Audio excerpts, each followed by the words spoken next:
a dark vessel speeding across the Caribbean waters, suspected of carrying drugs from Venezuela.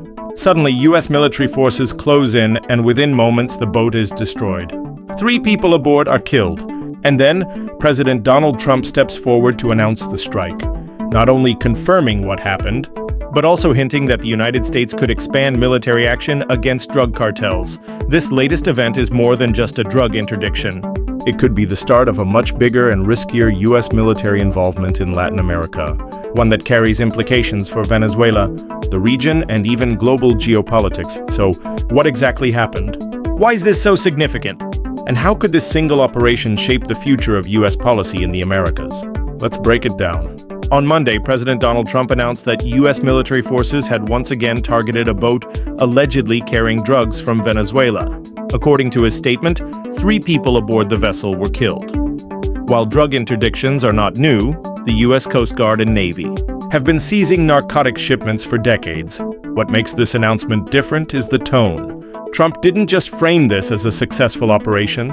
He hinted that military action against drug cartels could be expanded. In other words, this wasn't just about one boat. It was a signal of intent. To understand why this matters, we need to step back. Venezuela, once one of the richest nations in Latin America thanks to its vast oil reserves, is now at the center of economic collapse, political turmoil, and international sanctions. Under the leadership of Nicolas Maduro, the country has faced hyperinflation, shortages of food and medicine, and mass migration of its citizens. But there's another dimension: drug trafficking. While Colombia has long been the world's main producer of cocaine, Venezuela has increasingly become a key transit hub. Weak institutions, corruption, and strained relations with the United States have allowed drug cartels to move narcotics through Venezuelan territory and out into the Caribbean. According to U.S. officials, this drug trade not only finances criminal organizations, but also provides revenue streams that prop up the Maduro government and its allies. So, when the U.S. military strikes a boat allegedly linked to Venezuelan drug shipments, it's not just targeting criminals. It's indirectly striking at the economic lifeline of the Maduro regime. Now let's look at why this event has captured attention. Escalation of U.S. military role for decades. Washington's fight against drugs has been framed as a law enforcement challenge. Led by agencies like the DEA and the Coast Guard, the military has supported these missions, but rarely with direct lethal force. By publicly announcing a strike that killed 3 people, President Trump is signaling a shift toward more aggressive, militarized action. Message to Venezuela: this isn't happening in a vacuum. The U.S. has been pressuring Maduro for years, backing opposition leader Juan Guaido and imposing crippling sanctions.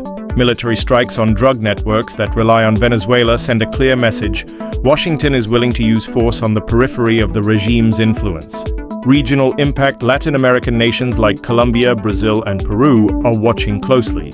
For them, Venezuela's instability has already spilled across borders in the form of refugees and increased organized crime. If the U.S. ramps up direct military involvement, it could reshape regional security dynamics. Of course, this story isn't only about foreign policy. It's also about politics in Washington.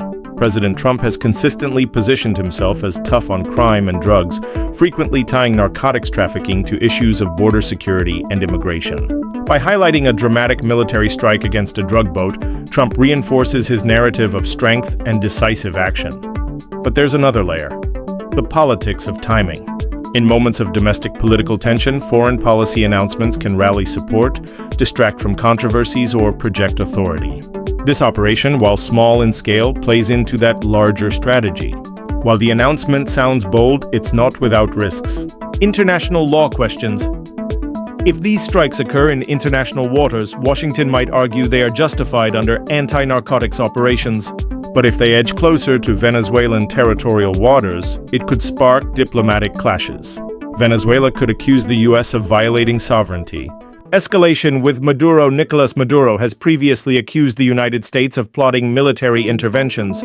Every strike adds fuel to that narrative, potentially justifying a crackdown at home or closer ties with U.S. adversaries like Russia, China, and Iran. Collateral consequences. Expanding military operations against drug cartels is easier said than done. Cartels are highly adaptive, deeply embedded in communities, and often move across porous borders. A purely military approach risks pushing traffickers into new territories, sparking violence, and harming civilians. Zooming out, this strike could be seen as part of a broader geopolitical chessboard. U.S. influence in Latin America. Washington has historically considered the Western Hemisphere its strategic backyard. Expanding anti-drug military missions is also about reasserting influence at a time when China and Russia are deepening ties in the region. Energy and economics. Venezuela still holds the largest proven oil reserves in the world. Even though its industry is crumbling, global powers see strategic value in who controls or influences the country. Military pressure on its drug trade could be one more lever in Washington's toolbox. Global messaging. By using force against cartels, the U.S. also sends a message beyond Latin America to nations involved in the global narcotics trade and to rival powers watching how Washington projects power. So what comes next? If this was a one-off announcement, it might fade from the headlines quickly.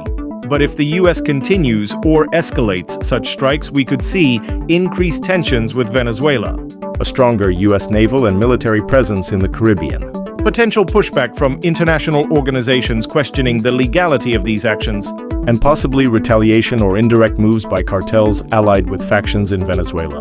In the bigger picture, this could become one piece of a much larger strategy, part counter-narcotics, part regime pressure, and part domestic political messaging.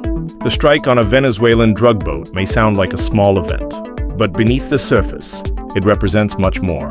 A warning shot, a signal of escalation, and a glimpse into the shifting dynamics of U.S. foreign policy in Latin America. For some, it's a bold move against criminal networks that fuel addiction and violence. For others, it's a risky militarization of a complex problem that diplomacy and regional cooperation might solve more effectively. Either way, the message is clear. Washington is not backing down. What do you think?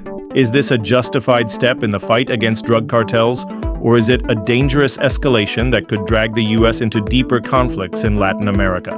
Let me know your thoughts in the comments.